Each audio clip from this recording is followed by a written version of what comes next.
William Ruto, safari ya mafanikio kutoka hustler hadi rais.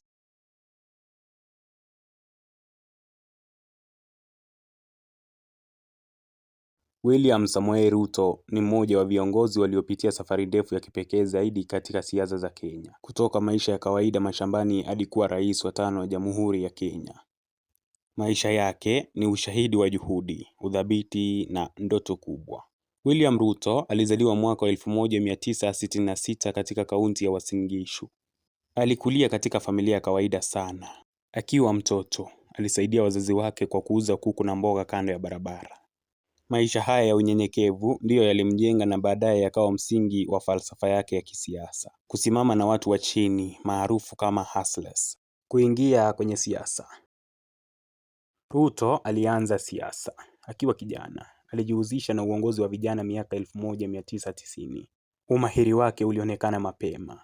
Na mwaka 1997 alichaguliwa kuwa mbunge wa Eldoret North. Hapo ndipo safari yake ya kisiasa ilipoanzia rasmi. Kwa miaka mingi alihudumu katika wizara mbalimbali muhimu. Waziri wa mambo ya ndani, waziri wa kilimo, waziri wa elimu ya juu, naibu waziri mkuu. Nafasi hizi zilimpa uzoefu mkubwa wa uongozi na usimamizi wa taifa. Mageuzi katika kilimo. Akiwa waziri wa kilimo, William Ruto alifanya mageuzi yaliyoongeza uzalishaji wa chakula nchini. Mpango wa mbolea ya ruzuku. Kuimarisha wakulima wadogo, kuongeza uzalishaji wa mahindi. Hatua hizi zilisaidia kupunguza uhaba wa chakula na kuimarisha uchumi wa wakulima.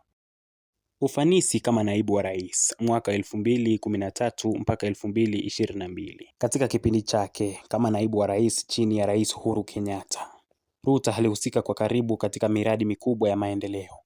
Ujenzi na ukarabati wa barabara kote nchini. Upanuzi wa umeme hadi maeneo ya mashambani. Kuimarisha viwanda na uzalishaji wa ndani. Kukuza mpango wa nyumba za bei nafuu. Miradi hii iliboresha maisha ya wananchi na kuimarisha uchumi wa taifa. Harakati za hustler. Moja ya mafanikio makubwa ya William Ruto ni kubadilisha mjadala wa siasa nchini.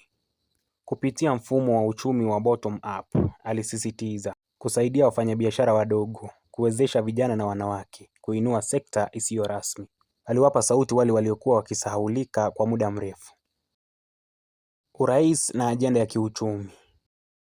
Baada ya kuchaguliwa rais mwaka 2022, Ruto aliweka mkazo kwenye mikopo nafuu kwa wafanyabiashara wadogo, kuimarisha SMEs kama chanzo cha ajira, kilimo na kuongeza dhamana ya mazao, mabadiliko ya tabia nchi na nishati safi.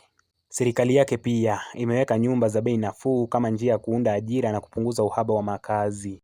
Uongozi wa kimataifa.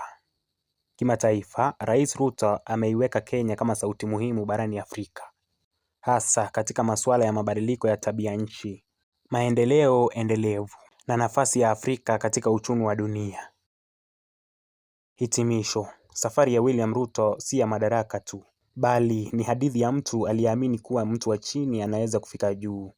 Mafanikio yake yameendelea kuunda historia ya Kenya na kuhamasisha kizazi kipya kuamini kuwa asili ya mtu haimzuii kufika aendako. Kwa niaba ya Wanadokit Presentation, usisahau kupiga like na kusubscribe.